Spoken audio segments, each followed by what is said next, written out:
इसे कहते हैं ग्रामोफोन। ये गीत संगीत सुनाने वाला यंत्र है, विदेशी यंत्र है ये। इसे देखेंगे ना तुम्हारे मित्र तो जलेंगे तुमसे, ईर्ष्या करेंगे तुमसे। रत्नाकर राव थे ना, उनके घर देखा था मैंने ये यंत्र ग्रामोफोन। वाह वाह वाह वाह विश्वनाथ, पत्नी को मनाना कोई तुमसे सीखे, क्या बात है। अच्छा, तो इसलिए चो बार बार अपने भाई के पास आती है? जी, मैं समझा नहीं। मैं तो उससे सिर्फ बात करने की कोशिश कर रहा था। नहीं, तुम तो किसी पालतू पिछलग्गू की तरह उसके पीछे पीछे जा रहे थे, और पीछे पीछे कौन जाता है उसे क्या कहते हैं ये तो तुम्हें ज्ञात होगा विश्वनाथ। पति बनना है तो पहले उसके योग्य बनो। योग्य तो हूं मैं, संस्कृत का आचार्य हूं, विद्यालय में नौकरी करता हूं, आत्मनिर्भर हूं। बेकार का आत्मनिर्भर। विश्वनाथ देखो, पहले भी मैं तुमसे कह चुका हूं, पुनः प्रस्ताव रख रहा हूं। संस्कृत की पाठशाला नौकरी सब भूल जाओ। पढ़े लिखे हो, व्यवसाय करो, व्यवसाय। और जहां तक अनुभव का प्रश्न है वो मैं तुम्हें सिखा दूंगा। तुम्हारे विषय में मैंने निर्णय ले लिया है। आज से तुम मेरे व्यवसाय में मेरा हाथ बटाओगे। हरिओम। अंता बनता। जी सरकार। सुनो, तुम लोग आज से सभी सूचनाएं विश्वनाथ जी को लाके दोगे। हरिओम। जी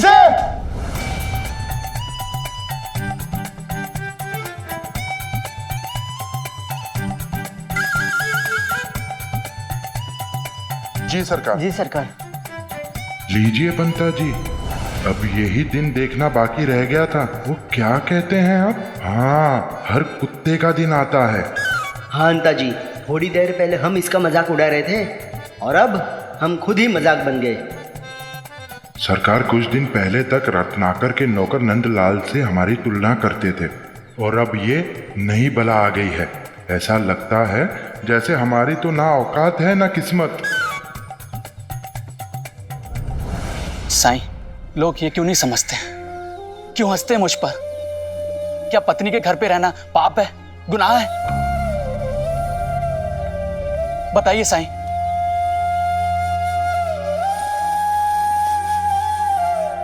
अगर कोई इंसान अपनी पत्नी के घर में रहता है, अपनी ससुराल में रहता है, तो इसका मतलब ये तो नहीं कि वो मुफ्तखोर है, उन पर आश्रित है। और किसी के बारे में भी कोई राय बनाने से पहले उसके बारे में जान लीजिए, समझ लीजिए। आप लोगों ने ये तो देख लिया कि ये अपनी पत्नी के घर में उसके साथ रहता है, घर जमाई है, पर क्या आपने कभी ये देखा कि ये कितना अच्छा पति है, कितना अच्छा दामाद, कितना अच्छा इंसान है ये, कितने अच्छे इरादे हैं इसके? किसी का मजाक उड़ाने से पहले क्या ये बात आप दावे से कह सकते हैं कि आप इससे बेहतर पति हैं, इससे बेहतर दामाद हैं, या इससे बेहतर इंसान हैं आप? और क्या आप में समाज के बनाए नियम, इन रीति रिवाजों को तोड़कर अपनी पत्नी या उसके परिवार की मदद करने की इच्छा है? बोलिए।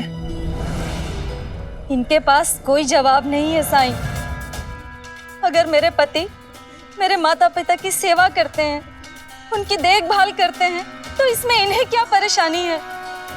न जाने कैसी धारणा है ये कि पत्नी के परिवार से सेवा तो ली जाती है, पर उनकी सेवा कोई नहीं करना चाहता।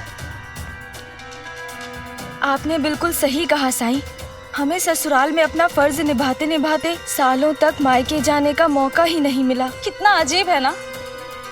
अगर कोई आदमी किसी औरत की मदद करता है तो समाज में उसका मजाक बनाया जाता है। क्यों? सबसे पहले तो इसने अपनी पत्नी के परिवार को भी अपना परिवार समझा, उनका भी वही सम्मान, वही इज्जत की जो अपने परिवार की करता है। बताइए, बताइए आप में से कितने लोग ऐसे हैं जो सच्चे मन से यह स्वीकार कर सकें कि वो अपनी पत्नी के परिवार को अपना परिवार ही मानते हैं? बोलिए। अपने प्रियजनों की मदद करने के लिए,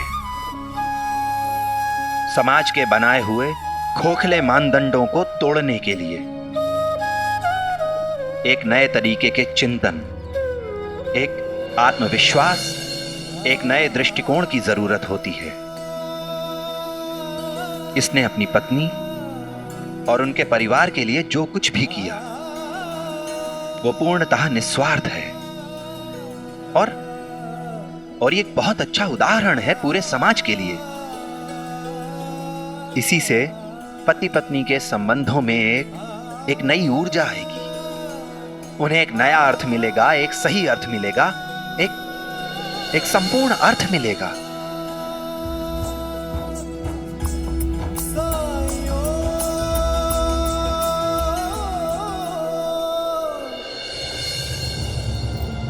देखा आपने मेरे दादा क्या क्या करते हैं मेरे लिए।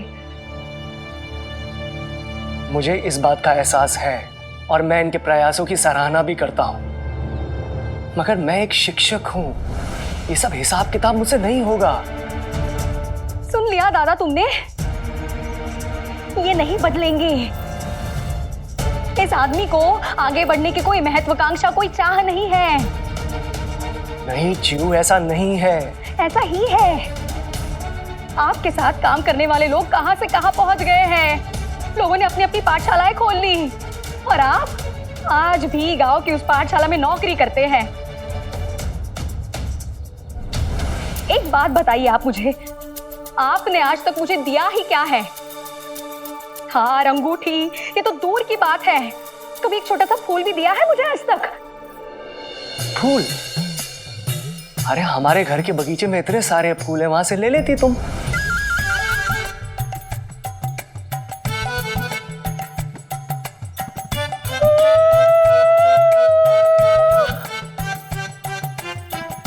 लेकिन जीव, फूल का मेरे काम से क्या मतलब?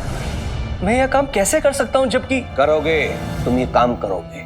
तुम मेरे बहन के योग्य हो ये सिद्ध करने के लिए ये सब कार्य तुम्हें करना पड़ेगा। यदि तुम मेरे बहन को खुश रखना चाहते हो तो तुम्हें यहां से ही आरंभ करना पड़ेगा। लेकिन जाने दो दादा, इनके बस की बात नहीं है। ये अपनी पत्नी को खुश रखने की कोशिश भी नहीं करना चाहते। ऐसा नहीं है जीवू, ऐसा नहीं है। मेरी बहन की आंखों में आंसू देख रहे हो ना विश्वनाथ, वो केवल तुम्हारे कारण है। तुम यहां इसलिए आए थे कि शिव के साथ समय बिता सको। जी, तब ये आवश्यक हो जाता है कि तुम वो करो जिससे तुम्हारी पत्नी प्रसन्न हो।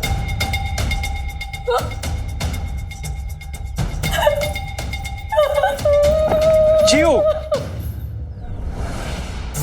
हरिओम हरिओम। इसलिए तुम्हारा कार्य आज से आरंभ। और हां, अंग्रेज महारानी के मुकुट के लिए सोने के संग्रह का दायित्व मैं तुम्हें सौंपता हूं। स्मरण रहे, एक भी घर छूटना नहीं चाहिए। हर घर से 3 तोला सोना आना चाहिए। हरिओम। शेष अंता पंता तुम्हें बता देंगे।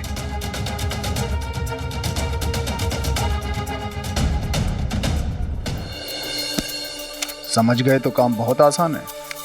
वसूली करते समय केवल इतना याद रखना है कि लोगों के दिलों में कुलकर्णी सरकार का खौफ बना रहे।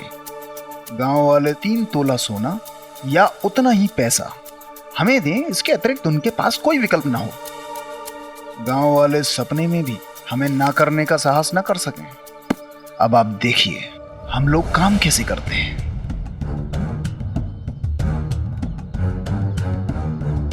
अंतापंता जी, एक एक करके गांव वालों को बुलवाइए।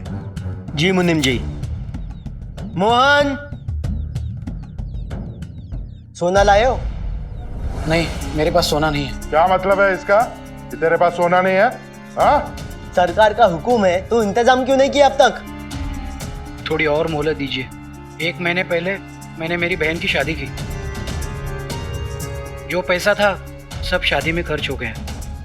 अब मेरे पास कुछ नहीं बचा है। सुनिए, अगर इन्हें कुछ दिन का समय दिया जाए तो सरकार का नियम सबके लिए बराबर है, किसी एक के लिए नियम नहीं बदलेंगे। हमें 3 तोला सोना चाहिए तो चाहिए। चलो जाओ यहां से। अंता जी, पंता जी, क्या हम लोग थोड़ा सा भी रहम। सखाराम, सोना लाए हो? हाँ। जाओ मुनीम जी को दो।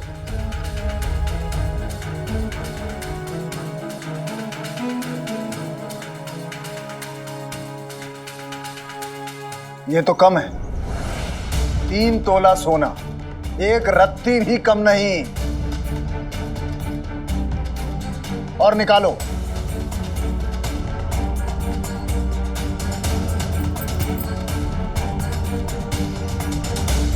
कंगन भी दे दो। गहनों के नाम पर इतना ही शेष है, ये भी ले लीजिएगा। देखिए इनकी हालत बहुत खराब लग रही है। अंता जी, ये सिर्फ जोरू का गुलाम नहीं, पूरी दुनिया का गुलाम है। सरकार ने चाहे जो कहा हो, लेकिन हम इसे अपने अधीन काम करने वाला ही मानेंगे। चाहे कुछ भी हो, कंगन दे दो मुनीम जी को।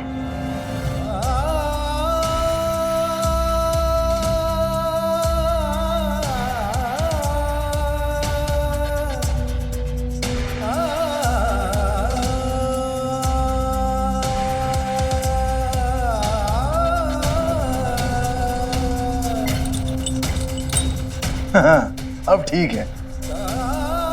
सखाराम के यहां से 3 तोला सोना प्राप्त हुआ। जाओ।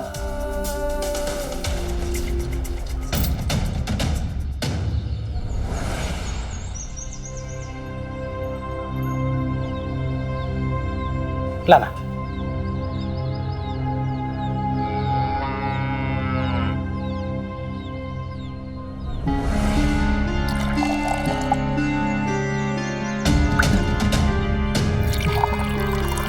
दादा ये क्या कर रहे हैं आप? दूध में पानी क्यों मिला रहे हैं? क्या तुम्हें याद नहीं, हमें 3 तोला सोना देना है। हाँ लेकिन उसके लिए हमें ज्यादा से ज्यादा दूध बेचना पड़ेगा। तुम्हें पता है ना, गाय तो उतना ही दूध देगी जितना वो हमेशा देती है, इसलिए करना पड़ेगा। छोटे, ये अपने घर के लिए है, शुद्ध और बिना मिलावट का, इसलिए इसे अलग रखा है। जाना तो इसे अंदर रख के आना। भिक्षाम देहि। प्रणाम साईं। राम जी भला करे। मैं अभी आया साईं।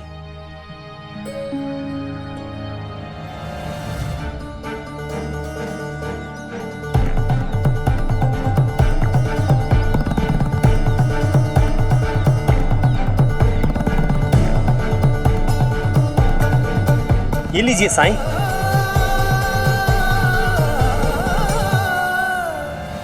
खंडू, सोना लाए हो? मेरे पास सोना नहीं है। तो 3 तोले सोने के बदले पैसे दो।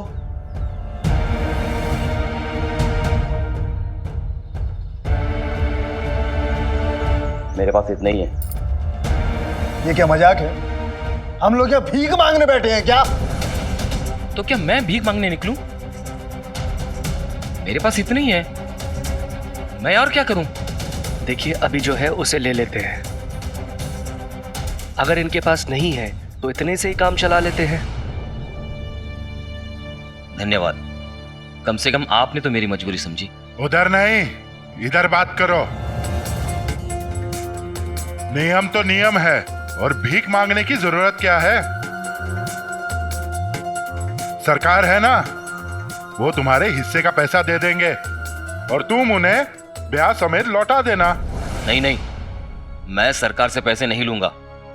सरकार से लिए तो जिंदगी भर नहीं चुका पाऊंगा। मुझे कल तक का समय दीजिए, मैं कुछ इंतजाम करता हूं।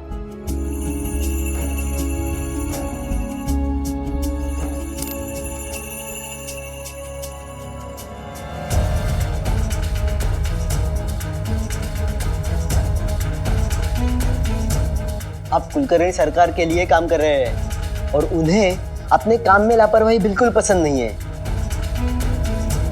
इसलिए जब हम गांव वालों से बात कर रहे हो, बीच में बोलने की, दखल देने की कोई जरूरत नहीं है। समझे?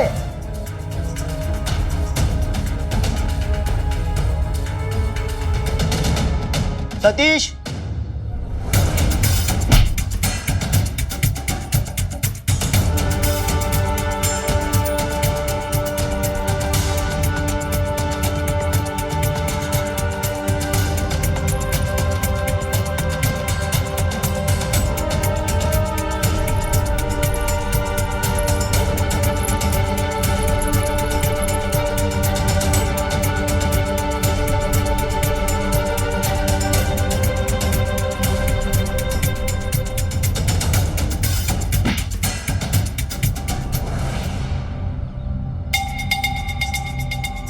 अंता जी, आपकी बात सुन के तो मैदान छोड़ के भाग खड़ा हुआ दामाद जी।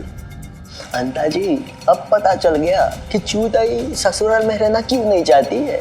ऐसे आदमी का होना ना होना सब एक बराबर है।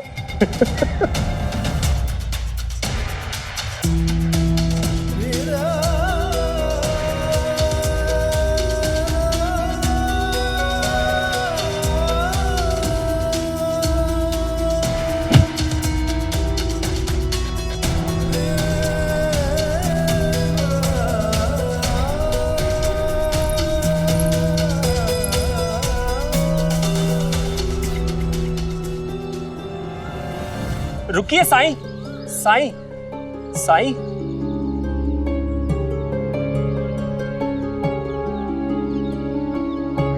हमसे कोई गलती हो गई क्या? आप बिना भिक्षा लिए ही जा रहे हैं। क्या आप हमसे नाराज हैं?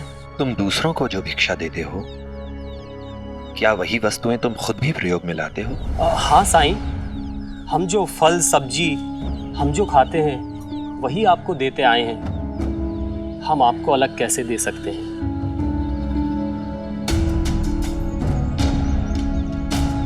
फिर उस बाहर रखे दूध का क्या, जो तुमने ग्राहकों को बेचने के लिए रखा है? जो दूध तुम अपने बच्चों को पीने के लिए देते हो, क्या इस बेचने के लिए रखे दूध में भी वही गुणवत्ता, वही शुद्धता है? आपको कैसे? लोग तुम पर भरोसा करते हैं, लेकिन तुम अपने पेशे से ही बेईमानी कर रहे हो, धोखा दे रहे हो तुम ग्राहक को। और ग्राहक तो भगवान होता है ना। क्या करें साईं, हर घर को 3 तोला सोना देना है। हमारे पास इतना पैसा नहीं है और ना ही समय। हम लोग वो सब कुछ करने की कोशिश कर रहे हैं जो हम कर सकते हैं। अगर कोई गलत करेगा तो क्या तुम भी वही करोगे? बोलो। तुम्हारी अपनी नैतिकता का कोई मूल्य नहीं, कोई महत्व नहीं। सोचो, अगर हर इंसान अपने सुख सुविधा के लिए, अपने स्वार्थ के लिए धर्म का रास्ता त्याग कर अधर्म का रास्ता अपना ले, तो फिर हम अपनी आने वाली पीढ़ियों को ये कैसा संसार, ये कैसी दुनिया देकर जाएंगे? आज तुम दूध बेचने में बेईमानी कर रहे हो, मिलावट कर रहे हो दूध में। कल कोई और बेईमानी करेगा, मिलावट करेगा। ऐसे ही हर इंसान मिलावट करता जाएगा, संसार भर में बेईमानी हो जाएगी और शिरडी के सामने फिर एक बार वही समय आएगा जो अभी से कुछ दिन पहले था। सब लोग एक दूसरे के दुश्मन हो जाएंगे। एक बात याद रखो, किसी भी तर्क के आधार पर गलत को सही सिद्ध नहीं किया जा सकता। मुझसे गलती हो गई साईं, मैं आपसे वादा करता हूँ आइंदा ऐसा कभी नहीं करूंगा। काका, एक आने का दूध दो। अभी देता हूँ बेटा।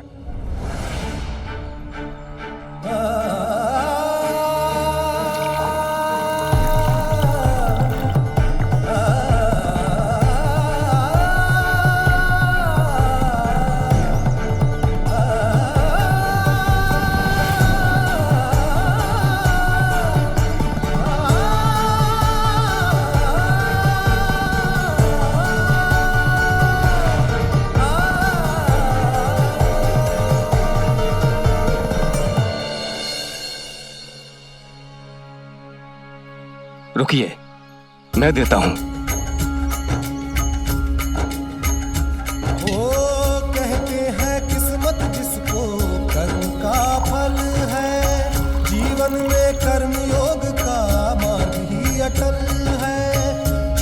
है हाथ में तेरे, एक यही पल है, अच्छे कर्म किए जाए तो जीवन सफल है। ओम साई ओम साई ओम साई ओम साई ओम साई ओम साई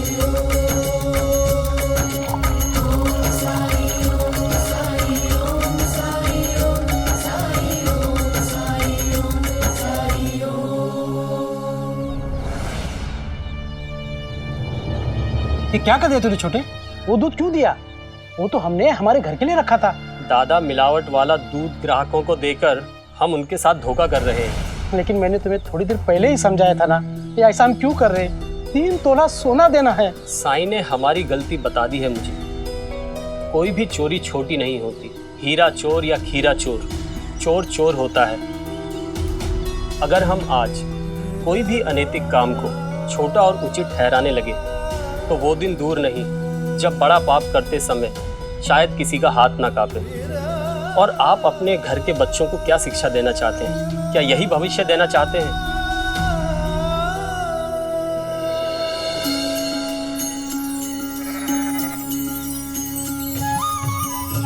शुक्रिया साईं, आपने हमें अधर्म के रास्ते पे चलने से रोककर पाप का भागीदार बनने से बचा लिया। सबका मालिक एक।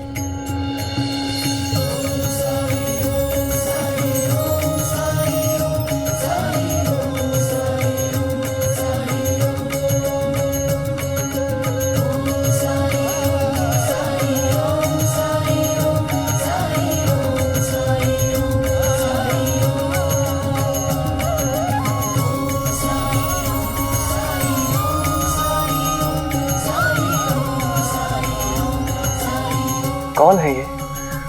साई।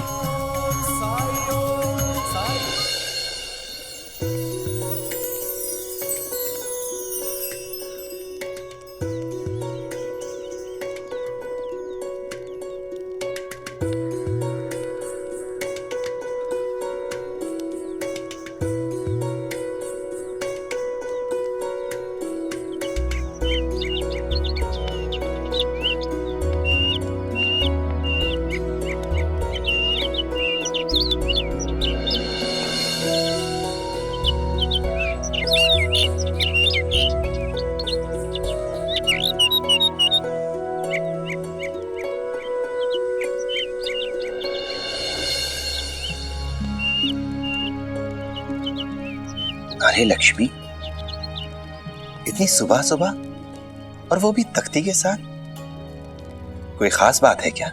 हाँ साई, आज परीक्षा है हमारी और मुझे तो बहुत डर लग रहा है क्योंकि मेरी तैयारी अधूरी है। क्यों?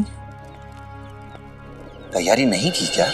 वो क्या है ना, घर में कोई ना कोई आते जाते रहता है, बातें होती रहती है, इसीलिए मैंने सोचा कि मैं बाहर बैठकर पढ़ाई करूं।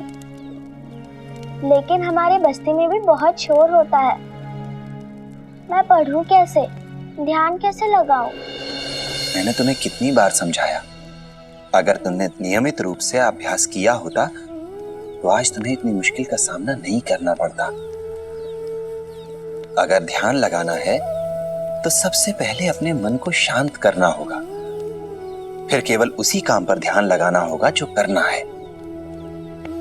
वो काम कैसे होगा, उसका परिणाम क्या होगा, इस बारे में सोचना भी नहीं है। बस काम करना है, ये बात दिमाग में होनी चाहिए।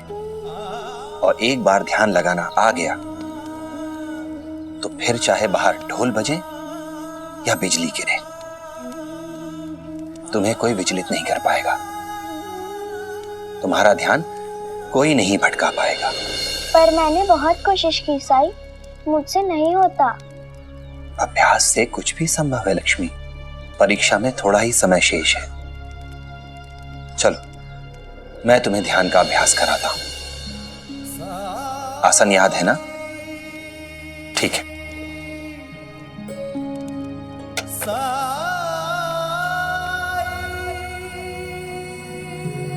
अब अपनी आंखें बंद करो और एक सफेद प्रकाश की कल्पना करो। उस प्रकाश पर ध्यान केंद्रित करो अपना। प्रकाश पर अपना ध्यान केंद्रित करती जाओ। बाहर की सारी ध्वनियों को अनसुना कर दो।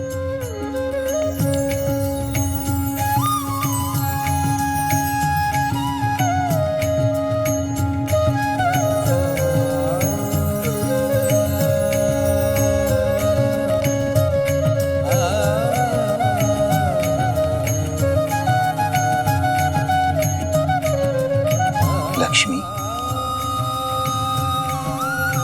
क्या मेरी आवाज सुनाई दे रही है तुम्हें?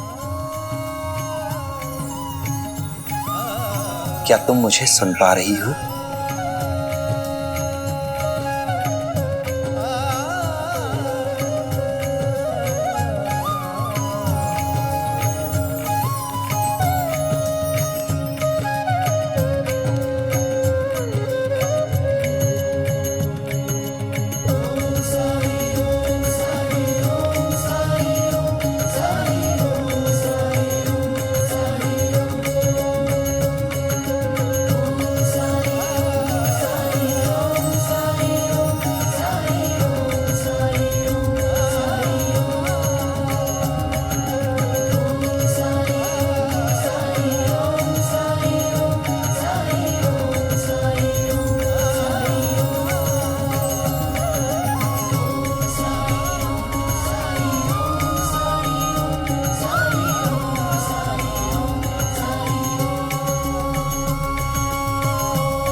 जी प्रणाम सरकार, क्या मैं अंदर आ सकता हूँ? हरिओम, आओ रखो।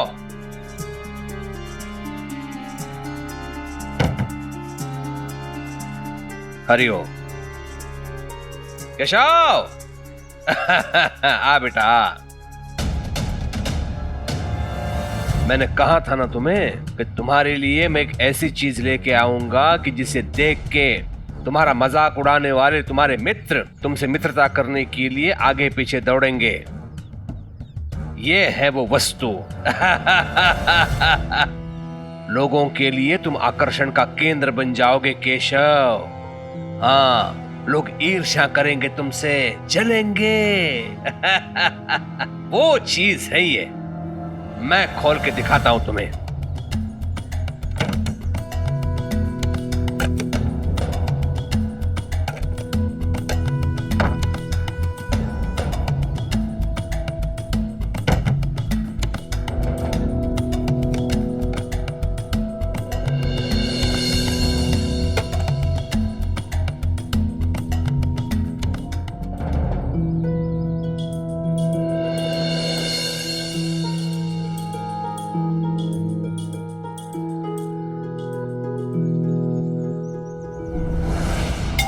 इसे कहते हैं ग्रामोफोन।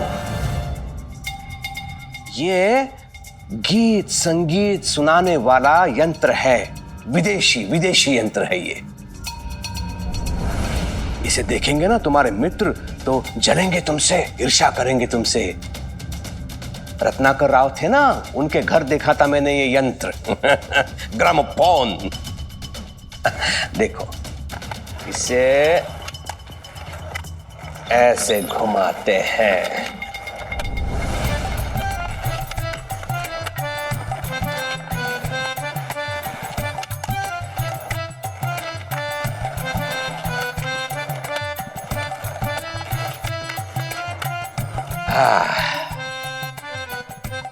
देखो क्या लाए हम। ये क्या है सरकार? बताता हूं क्या है।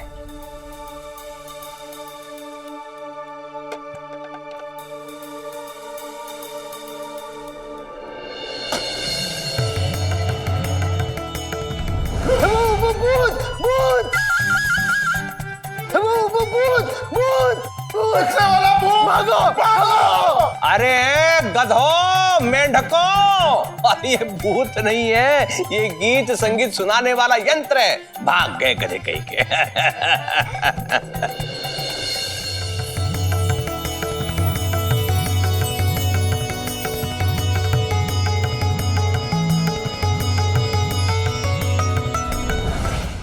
मैंने अपना पाठ दोहरा लिया साई, सब याद हो गया मुझे।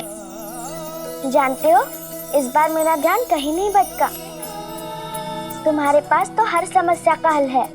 लक्ष्मी, एक बात हमेशा याद रखना, सफलता उसी को मिलती है जो कभी विचलित नहीं होता। अब जाओ और परीक्षा में प्रश्नों के उत्तर ध्यान से देना। ठीक है साई।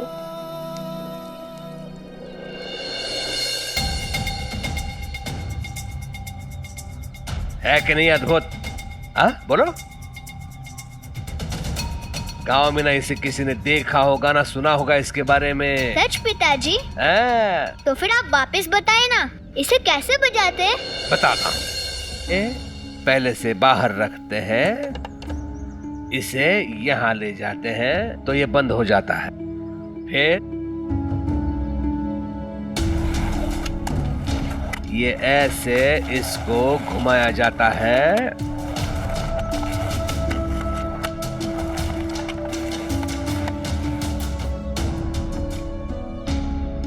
बहुत आसान है पिताजी, मैं सीख गया।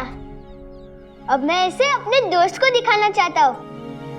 क्या मैं इसे ले जा सकता हूँ? बिल्कुल बिल्कुल।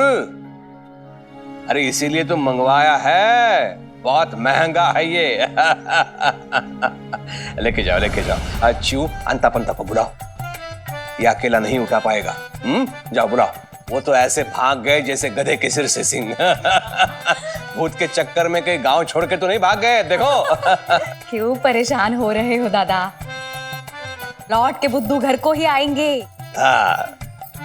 वैसे दादा, अगर किसी को केशव के साथ भेजना है ना, तो इन्हें भेजो।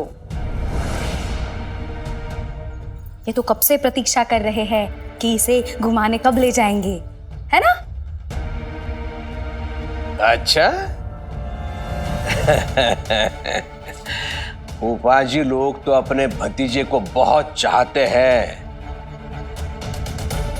है कि नहीं? जा रहे हैं तो जाइए जाइए, लेकिन ध्यान रखिए इसका कहीं ये टूट न जाए।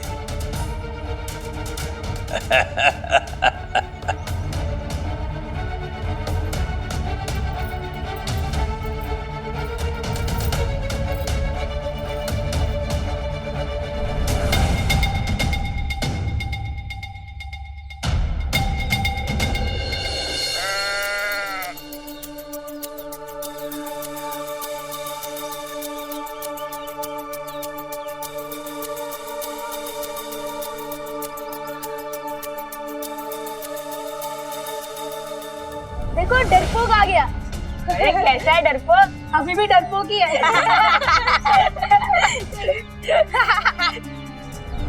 मैंने कहा था ना तुम्हें कि तुम्हारे लिए मैं एक ऐसी चीज लेके आऊंगा जिसे देख के तुम्हारा मजाक उड़ाने वाले तुम्हारे मित्र तुमसे मित्रता करने के लिए आगे पीछे दौड़ेंगे।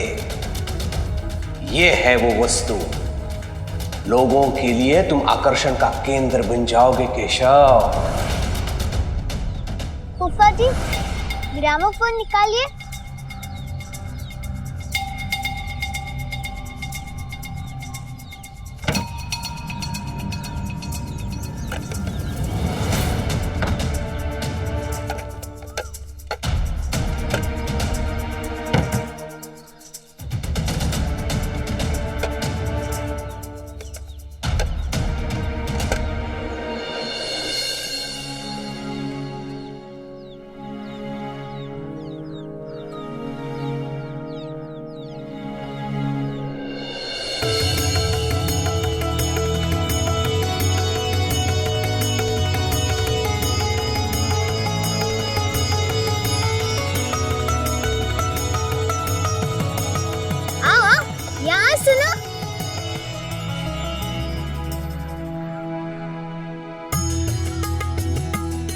सितार की आवाज कहाँ से आ रही है?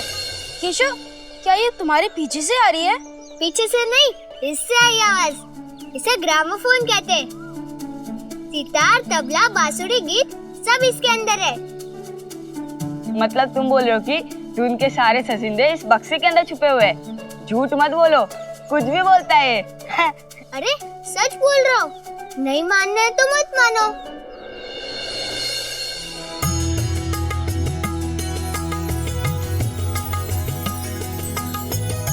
वाह यार, ये तो बड़ी मजेदार चीज है। मेरे पास और भी बहुत कुछ है सुनाने के लिए। तो वो सुनाओ ना। हाँ हाँ, सुनाओ ना। सुनाओ ना। हाँ।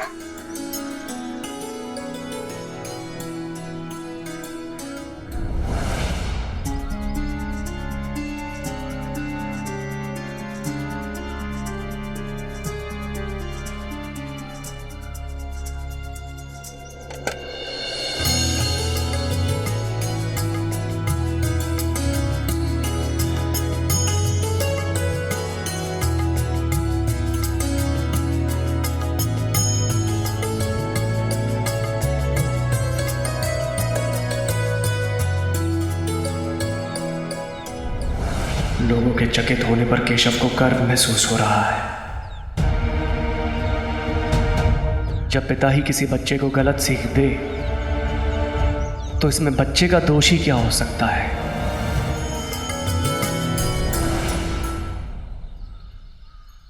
अरे ये रुक क्यों गया? ये खराब हो गया क्या? अब नहीं बजेगा? अरे परेशान मत हो, अभी फिर से बजने लगेगा।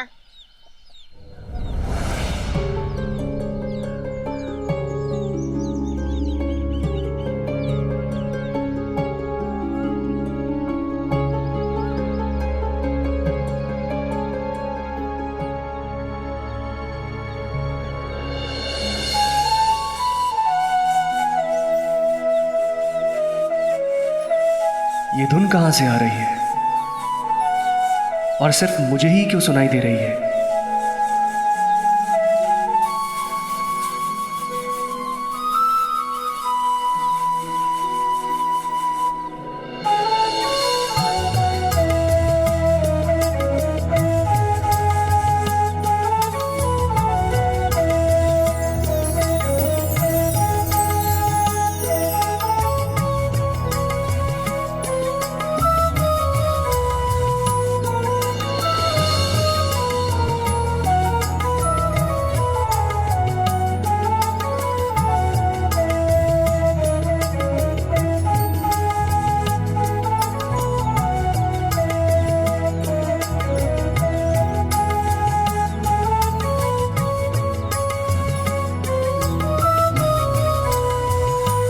क्यों ऐसा लग रहा है जैसे ये आवाज मुझे बुला रही हो?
आप साईं है ना?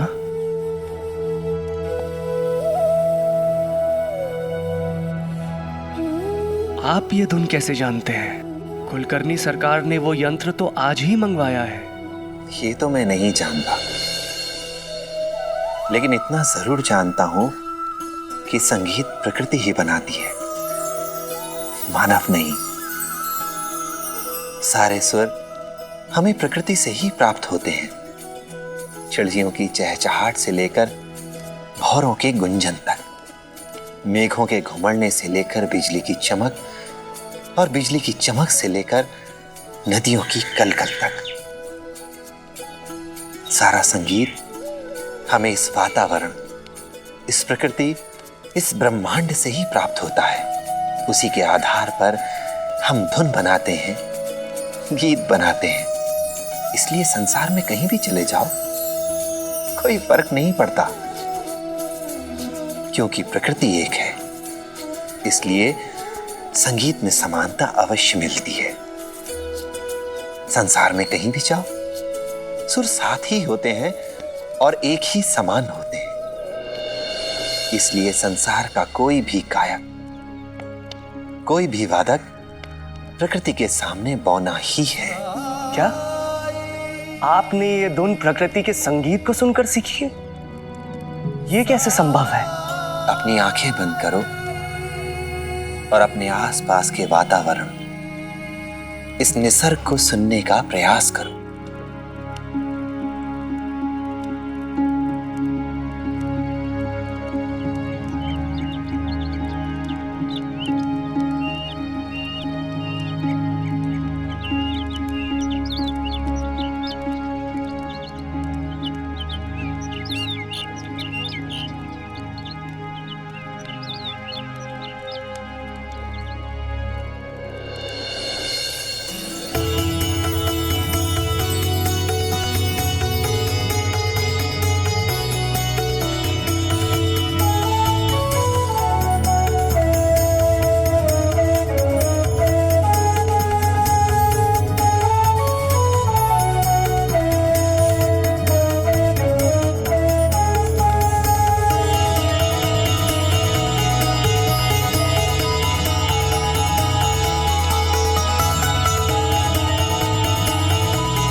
साईं, ये कैसा संगीत आपने मुझे सुनाया। मैं अंदर से बहुत थका हुआ था, परेशान था, विचलित था, मगर इस संगीत ने मेरे अंदर की हलचल को बिल्कुल शांत कर दिया।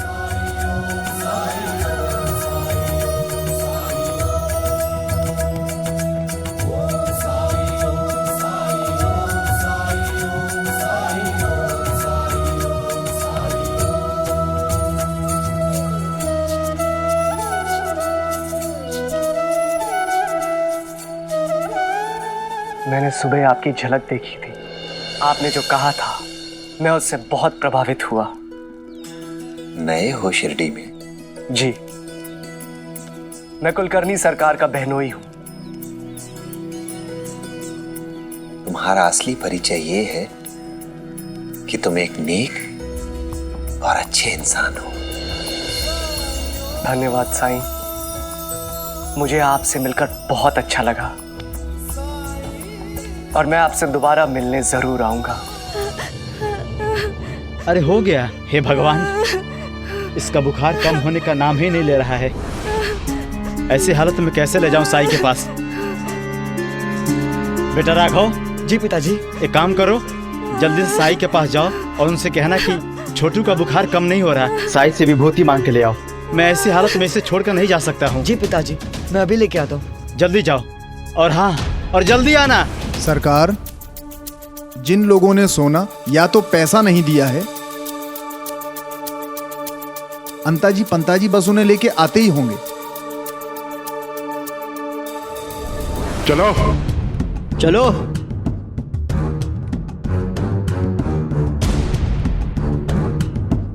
चंदू और उसके पिताजी को नहीं लाए? वो लोग नहीं मिले, उन्हें अगली बार ले आएंगे। बाकी सभी देनदारों को लेकर आए हम सरकार। हरिओम।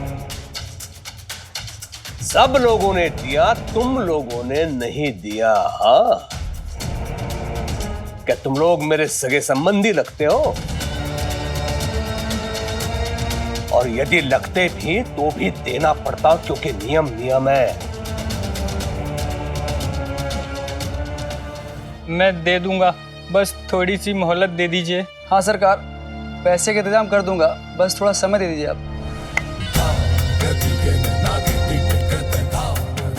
समय? एक तो सोना नहीं देते, ऊपर से सोने से भी अधिक मूल्यवान समय की भीख मांगते हो तुम लोग। मैंने जो कहा उसकी अवमानना कोई नहीं कर सकता। प्रेम, सबके नाम पे 3 तोला सोना चढ़ा दो। ऋण के रूप में मैं इन्हें धन दे रहा हूं। सबका खाता खोलो। चलो एक एक करके आओ और अंगूठा लगाओ बही पर।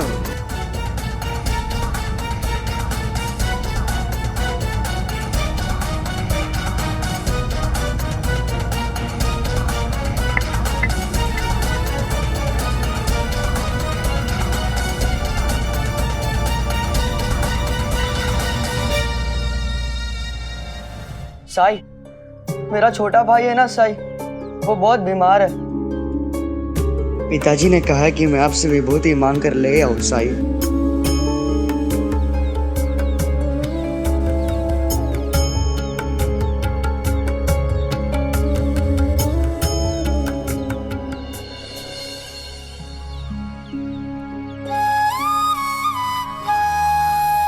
ये लो।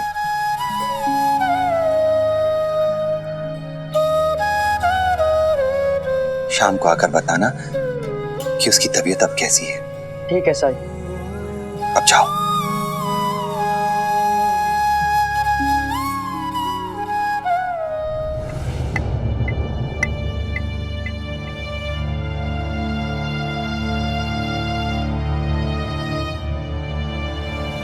चाचा, क्या अलग से निमंत्रण दूं तुम्हें? हाँ? अंगूठा लगवाओ। मैं आपके पिता की उम्र का हूं सरकार। आपको देने के लिए मेरे पास कुछ भी नहीं है। जो कुछ भी था बेटियों की शादी और पत्नी की बीमारी में खत्म हो गया, और इसके अलावा मेरे पास कोई दूसरा सहारा भी नहीं है। किसी तरह से गुजर बसर हो रहा है।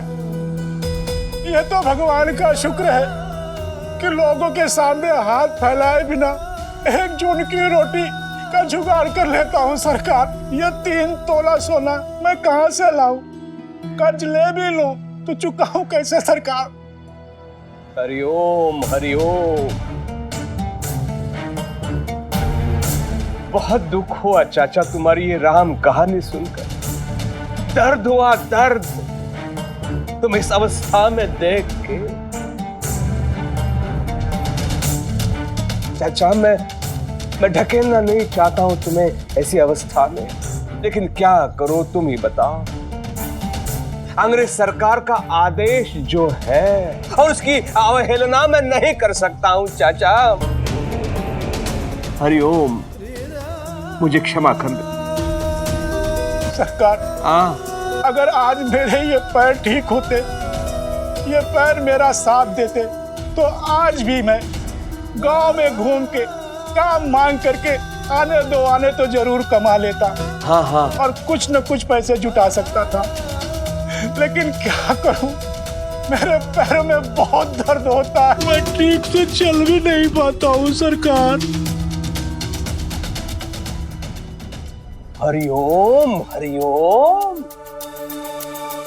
क्या हुआ तुम्हारे पैरों में? क्या बताऊं सरकार, घर का छप्पर ठीक कर रहा था, ऊपर से गिर पड़ा। बुढ़ापे की हड्डी तो है ही है, दर्द कम ही नहीं हो रहा है। चाचा, तो उपचार के लिए क्यों नहीं आए तुम? लेप लगवा दिया होता तो अब तक दौड़ने लग चुके होते तुम। मेरे पास उपचार के पैसे नहीं हैं सरकार। हरिओम हरिओम। चाचा, ये आवश्यक नहीं है कि हर उपचार में पैसे लगे। मैं तुम्हें लेप देता हूँ, उसका कोई पैसा नहीं लूंगा मैं तुमसे। हरिओम। ऐसा क्या? तो सरकार ये लेप मुझे दे दीजिए ना। अरे ये क्या है? रुको, मैं देता हूं तुम्हें। लो लो लो।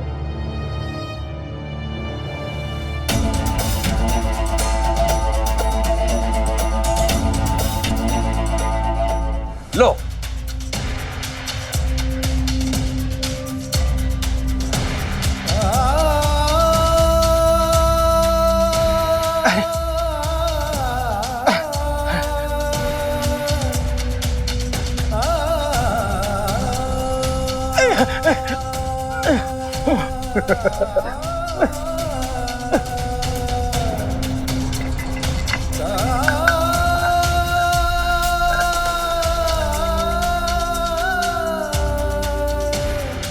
ले लो ले लो, लेप ले लो।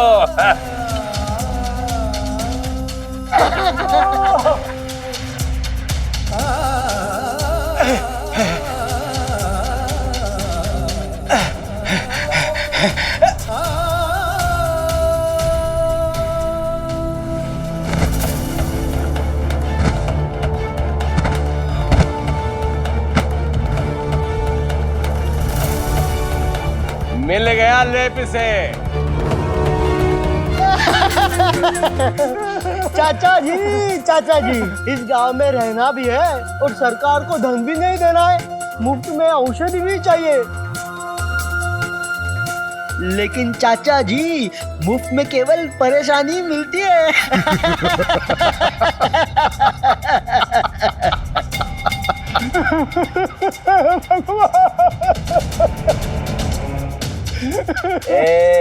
चुप, एकदम चुप। कुलकर्णी सरकार का आदेश पत्थर पे खींची वो रेखा है जिसे कोई मिटा नहीं सकता। हरिओम। सोना देना पड़ेगा, चाहे वो अमीर हो या अपाहिज, सबको देना पड़ेगा।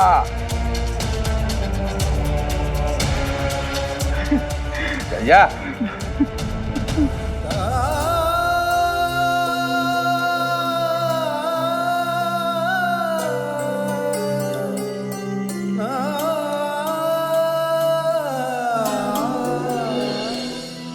इन प्रश्नों का उत्तर ध्यान से देना, ठीक है?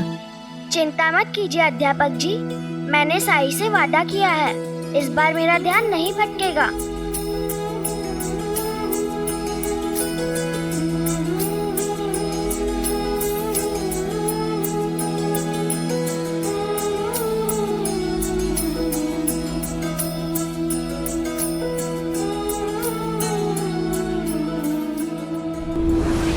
सुबह से इंतजार कर रहे हैं, पता नहीं बच्चे कहां रह गए। जिप्री, तुम परीक्षा दो, मैं अभी आता हूं।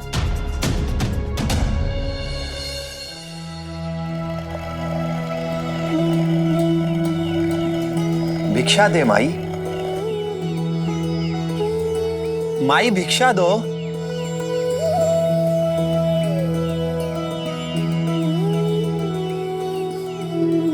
साईं,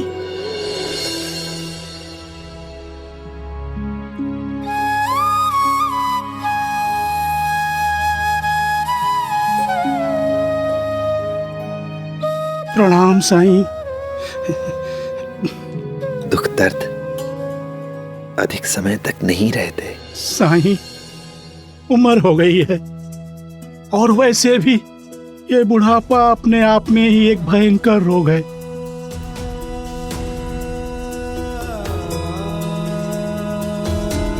इस उम्र में कितना भी इलाज करवा लो, जोड़ों का ये दर्द नहीं जाता है।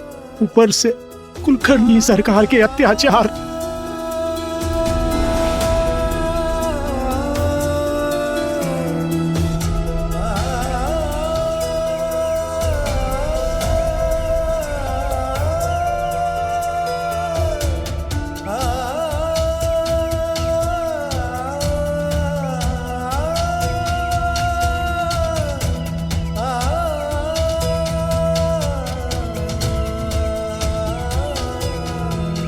मुझे पता है साईं कि जब तक अब ये मेरी सांस चलेगी मुझे इस दर्द के साथ में ही जीना पड़ेगा।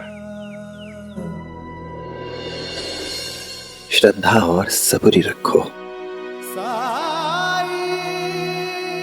ईश्वर सब कुछ ठीक कर सकता है।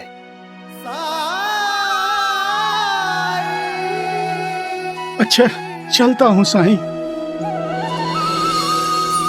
आया हूँ साईं मोरे बीच मझधार, तुम ही लगा दो साईं ये पार।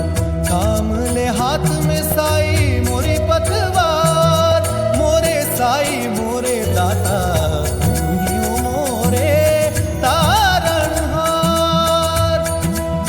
परम ज्ञान का साईं जानबूझकर उस बूढ़े आदमी के पैरों के निशान पर अपने कदम रखकर क्यों चल रहे हैं?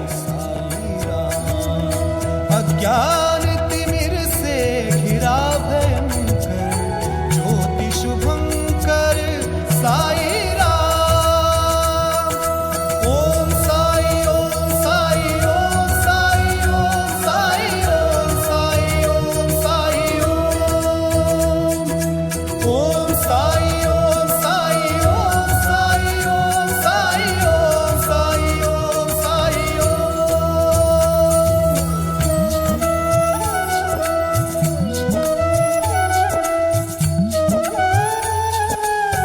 मैं ना जानूं कौन है तू, राम है या रहीम है तू। मेरे लिए तो एक है तू, एक भी तू, अनेक भी तू, एक भी तू, अनेक भी तू। जन्मों के पर्वत लांघ के आया तेरे दर में साई रे, कृपा दृष्टि से मिट जाएंगे तेरे लख 84 रे। भवसागर तर दे, घन दुख के हर दे, तुम कृपा सिंधु दे अमृत बिंदु। अलख उजियारे दीनों के सहारे, ओ परम ज्ञान का भर दे अंजन।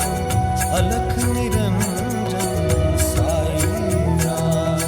अज्ञान तिमिर से घिरा भयंकर, ज्योति शुभंकर साई राम। ओम साई ओम साई ओम साई ओम साई ओम साई ओम साई ओम।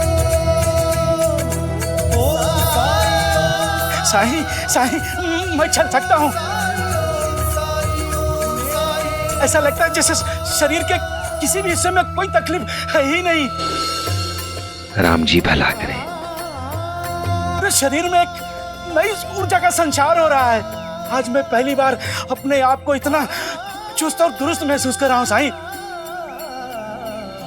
भटकने वाले बच्चों में से नहीं है मेरा राघव, लेकिन आज ना जाने कहाँ रह गया वो। और दिन होता तो कोई बात नहीं थी। छोटू की तबीयत बिगड़ रही है, उसे भेजा था उड़ी लाने के लिए साई के पास, लेकिन अब तक नहीं आया वो। आप जरा यहाँ छोटू का ध्यान रखेंगे, मैं अभी द्वारका मई से आता हूँ।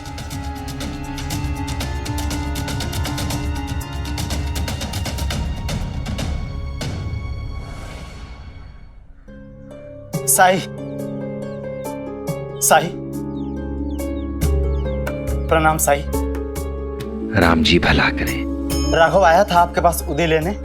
हाँ, और वो तो कब का उदी लेकर गया। गया तो अभी तक घर क्यों नहीं पहुंचा? वो ऐसी लापरवाही तो कभी नहीं की। रुको,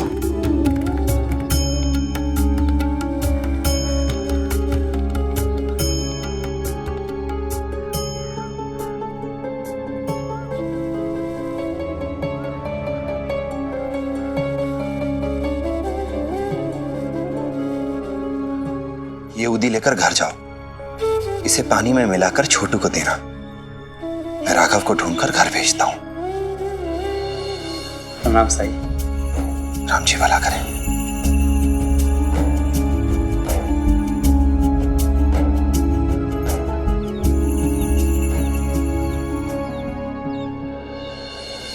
अरे आई कपड़े धोते धोते कहाँ चली गई? साईं, साईं, आपने मेरे विद्यार्थियों को कहीं देखा है क्या?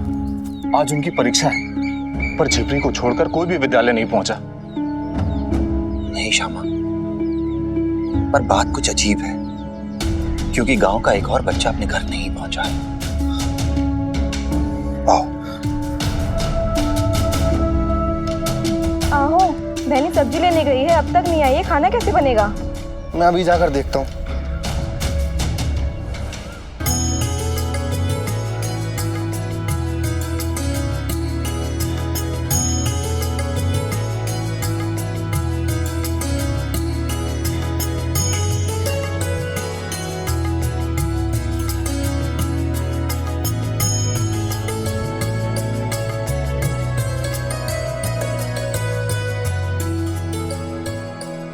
अली, भीमा, बबलू, तुम लोगों की आज परीक्षा थी ना, और तुम लोग यहां खड़े हो।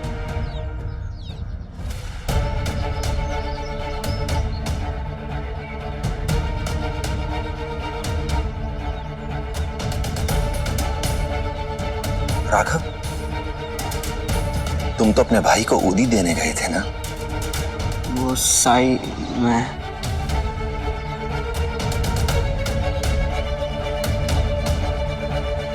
आप सब लोग तो बड़े हैं, समझदार हैं। ये छोटे बच्चे अगर इस यंत्र के लिए आकर्षित होते हैं, इनमें जिज्ञासा है, तो मैं इनकी बात समझ सकता हूं। लेकिन आप समझदार लोग अपने सारे काम धाम छोड़कर यहां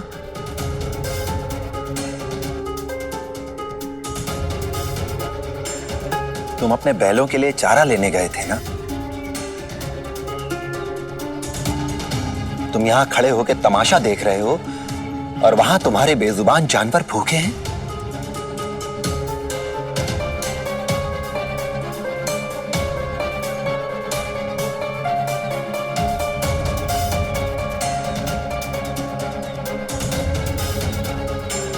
संगीता, तुम्हें होश भी है कि तुम्हारे घर में खाना नहीं बना है, क्योंकि तुम पानी लेकर अभी गई ही नहीं।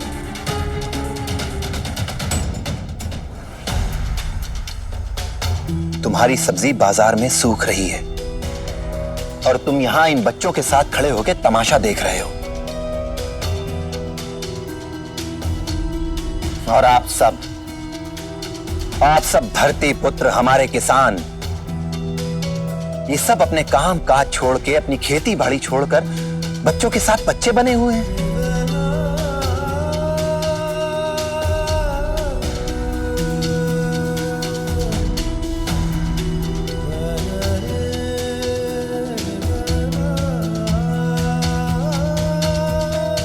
तुम ये लकड़ियां लेकर अपने घर जाने वाले थे ना, ताकि तुम्हारे घर चूल्हा जल सके,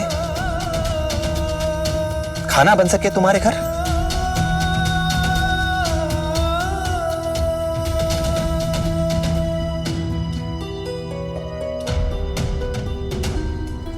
देखिए, मैं समझ सकता हूं कि इस नए यंत्र के लिए, इस नई वस्तु के लिए आपका आकर्षण स्वाभाविक है, क्योंकि ये इंसान की आदत है, उसकी फितरत है।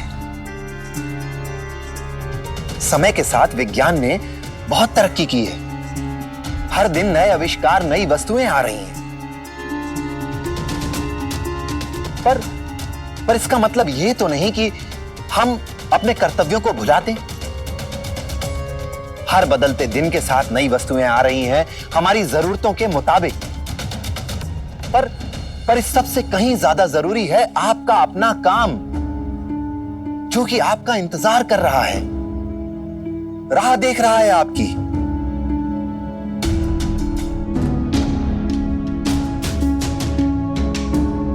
एक बात हमेशा याद रखना, आविष्कार सिर्फ एक साधन है मनुष्य को उसके लक्ष्य तक पहुंचाने का, उसके जीवन को सरल बनाने का। लेकिन जब कभी ये साधन हमारे लक्ष्य से अधिक महत्वपूर्ण होने लगे, तो ये समझ लेना चाहिए कि कमी साधन में नहीं, कमी हम में है। विज्ञान चाहे जितनी तरक्की कर ले, लेकिन उसका उपयोग है मनुष्य को मनुष्य के करीब लाने में। पर जब वस्तुएं ही हमारे बीच दीवार बनने लगे, तो फिर यह हमें निर्धारित करना होगा कि ये वस्तुएं हमें नियंत्रित करेंगी या हम इन वस्तुओं को।